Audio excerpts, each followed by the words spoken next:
Have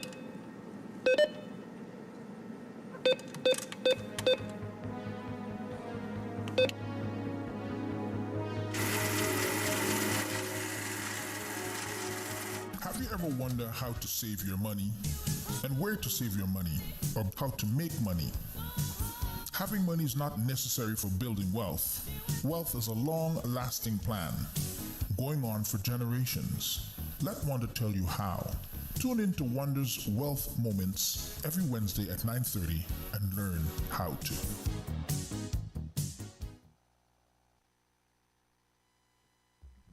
Good morning, my friends, and welcome to another segment of Wanda's Wealth Moments, where every week you get to listen, learn, and earn some facts, flows, and tidbits about wealth and what else? Yes, you got it, the weather too. So, what are we looking at today? Let me have a quick look. We're currently 3, but we're going up to a high of 9. Wasn't that amazing? That lovely Christmas winter blast we had just a couple of days ago. Oh my God. It's like, are you serious? Are you serious? We just pummeled with snow. I'm thinking, come on, Mother Nature. All right, get with it. But it's going to be sunny. It's going to be sunny, and it's not going to be too bad. And it's going to be a high of up to 9. So guys, listen, like I said, hang in there. Spring is here. Don't worry about that little blast of snow we just got. I pray that we don't get any more because I'm a little tired of it. I think we're all tired of it at this point. So anyway, folks, I hope everybody had a lovely Easter weekend. You know, I actually forgot. I forgot it was Easter weekend. So thank goodness we had some good friends. We got to go visit them and, do a little get together that way. So I made up for my Easter weekend that way. So I hope everybody did enjoy that. And, moving into the summer holidays before you know it, we're going to be there. We're absolutely going to be there. So what does that mean for you? Well, when the weather gets warm, our pockets tend to want to get warm too. Okay, we want to spend a little bit more too because studies have shown that when the sun is out and the weather's warmer, you feel better overall, despite even what's going on in your life. You still feel a little bit better, okay? Because there's something that, internally, there's a shift in your body when you start to feel the warmth coming through you. So that doesn't mean you have to ignore what's going on with your finances. You don't do things like that, okay? It just means you have to, like I've said many times, prepare, plan, prepare, and execute. PPE. That was good. I cleared out PPE. That's you're probably thinking, oh my goodness, what's wrong with her today? Okay, I'm not talking about protective. Yes, personal protective equipment. Yes, for your health, but we're supposed to be past that. But PPE for your money. I like that. I'm always coming up with quirky things. All right. So plan, prepare, and execute. So, I've had some folks ask me can you show an example of what you would put together for someone? Because listen, you'll have a lot of plans out there and a lot of paper and a lot of graphs and charts and numbers, and it comes at you and you think, holy smokes. Okay. It sounds great at the time, when you're discussing and going through the plans, what you need to do, but you quickly forget. After that meeting, you may kind of remember a few things, probably 20 or 30% of what you've gone through. Okay, because you have this big booklet in front of you that you got to, review. And I don't like doing things like that. I'm a very visual person, but simplicity is key. Okay, so when you're putting together or mapping out a plan for someone, keep it simple. Okay, the phrase KISS? I like to say keep it super simple. Some others like to say it other ways, but keep it super simple. All right, so let me give you an example. This is of what I've done for someone a long time ago. Obviously, you're not going to see names or anything like that. All right, but just to give you an example of how I like to put things in diagrams so that you can actually see how you can map out your own plan. Okay. And now, obviously, you should be working with a professional, try to really figure everything out on your own. But you can kind of get an idea of how to tailor something, because at times When I'm talking to someone, they'll say, well, there's nothing you can do. Absolutely nothing you can do. And if you actually feel that way, okay, where maybe you've done your own research online or you've talked to others and they said, no, there's nothing, or just kind of stick with what you're doing and eventually you'll get there. You're on the right path. All right. But yet you still for yourself don't feel like you're getting anywhere, although you put things into motion. The problem is, and I like to say, you need to think in ink. You need to see it on paper, black and white, and follow it. So I did this for this individual, and they loved it. They're like, wow, you're the first person to actually, yes, I know I was doing things, but to really even identify things I didn't even know or didn't see that was available. Okay, thank you so much. All right, so let me give you an idea of what it is. And I'm just going to share my screen here. And we will hop in. Okay. Okay, all right. So here's basically a scenario I put together for this individual. Okay, and I'm going to go through it step by step here.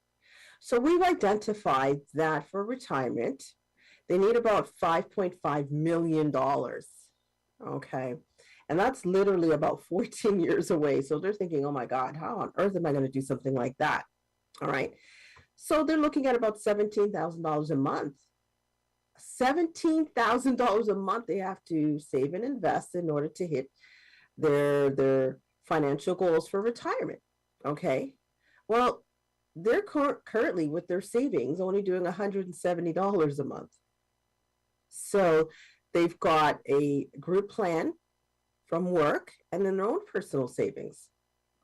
So if you look at that, $170 a month, take that off the 17,000, they're still short 17,000. Okay, there's really no dent. So that's what we call a shortfall. So this is where you've got to identify what can we do to make up that shortfall, or at least, reduce the shortfall as much as we can. So we started looking at different things they had going on.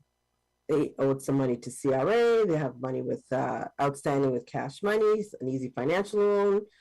Okay, so the idea is, let's try to eliminate some of the smaller debt.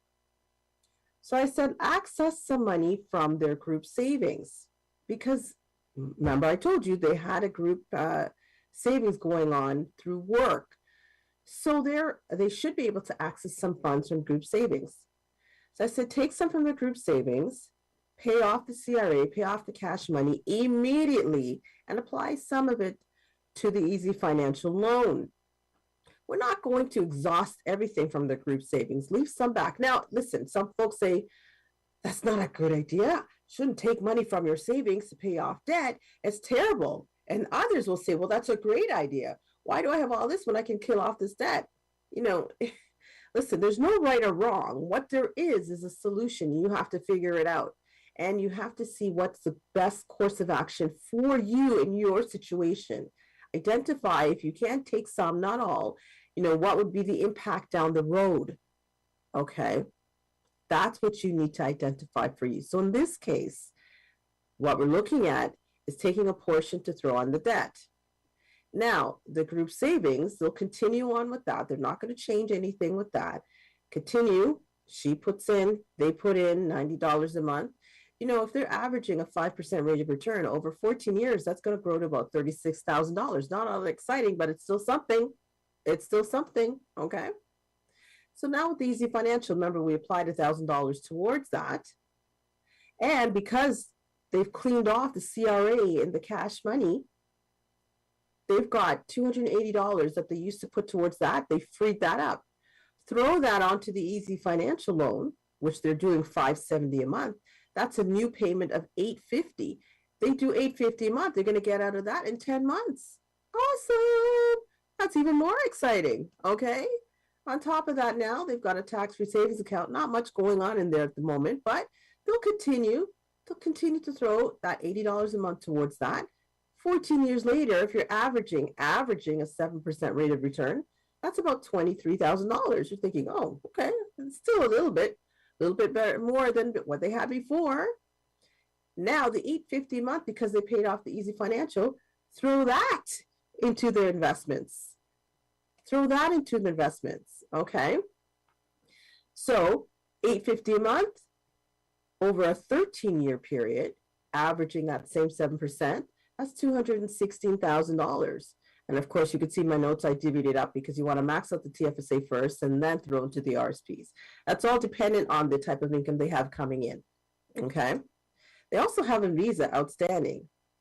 Well, the visa, they got to make up quite a bit. They're not putting a lot towards that. So they're working on bringing in some extra income so they can do at least a minimum of $1,500 a month. If they do that, they'll pay that off in 3 years and 11 months. Guys, this is a full solution. Full solution. Okay. So at the end of the day, some key points here. All debts for this person will be eliminated in about 3.5 years. So for 41, okay. They would have paid off all their visa and take that $1,500 a month and continue to invest that. All right. 9 years later, that should grow to about $226,000. Again, we're averaging about a 7% rate of return. So by age 50, they should have just over $500,000. Is that 5.5 million?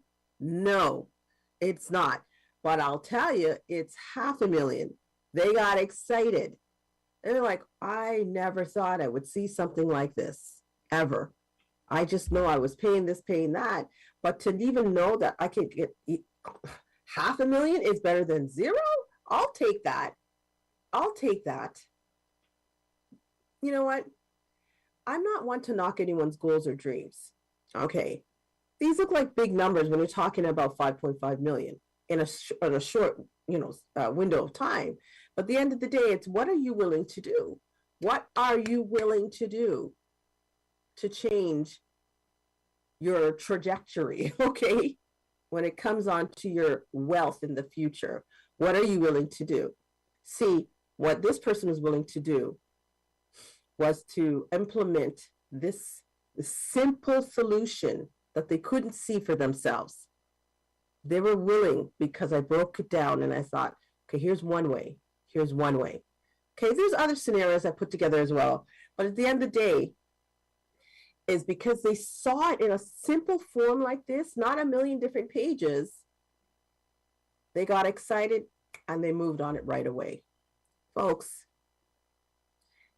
there's always a way. You just got to find it. It may not necessarily be a way you like, or may not be something you're excited about, but if it can help you get you into a direction where you can actually alleviate some of the stress and some of the pain, some of the frustration that you may be experiencing, all right, do it.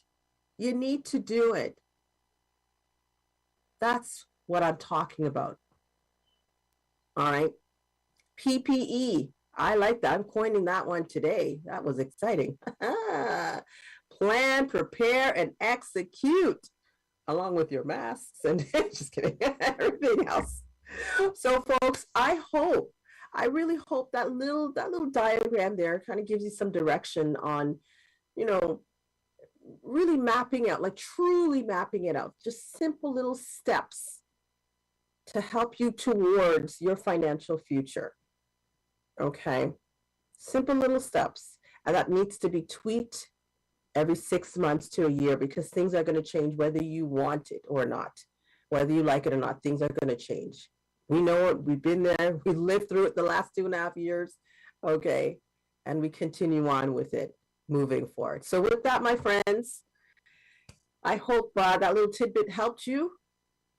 Any questions that you have, you're free to reach out. Let me know. WandaWealth2009@gmail.com. Okay, reach out if you have questions. Post it here on the show. We're here for you. We want to help you in every which way we can. Okay, so with that, have yourself a wonderful, I'm going to say kind of warm Wednesday. It's not a wet one and it's not a snowy one. Okay, a wonderful rest of the week. And until next time, God bless you all. Bye. Indeed. It's going to be a warm day. Yeah? Yes. We take what we get. Exactly. Thank you so much for sharing with us this morning about our wealth or wealth health, so to speak. Yeah. Yeah, wealth health. It's nice to be able to how should I say, know what we're doing with our wealth and how we do what we do with our wealth. So thank you. I had a question, but it just slipped right away from me. I wouldn't call it age. It's just a moment. I had a question and it just went right away from me. I'm thinking, what happened? And I should have written it down. That's my thing. Should have written it down, but that's okay. No Listen, problem. once again, thank you so much for sharing with us this morning. It's always a pleasure having you here with us. We're looking forward to doing some more work with you again on Wanda's Wealth Moments. How should I put this? I would say when you forget, it must be a lie. No, it isn't a lie. It's a question that I was trying to articulate in a proper manner. Okay, what is your, we're just going to do it this way, simple way. What is your email address if someone wants to directly contact you? I'm trying to avoid certain things. I'll tell you off air. Oh. Yeah. Okay. Well, you could do the Wanda Wealth 2009 at Gmail. That's direct to me. Mm-hmm. And that's direct to you, and they can ask you any questions they want. Wanda Wealth. Yeah. Wanda, no S. Wanda Wealth. Wealth 2009 Gmail. at gmail.com. That just comes everything straight to me, nowhere else. Okay, perfect. And it's all confidential. You don't have to worry. The Absolutely, information going somewhere else. 100%. Well, listen, man, thank you once again. We do look forward to having you again next week.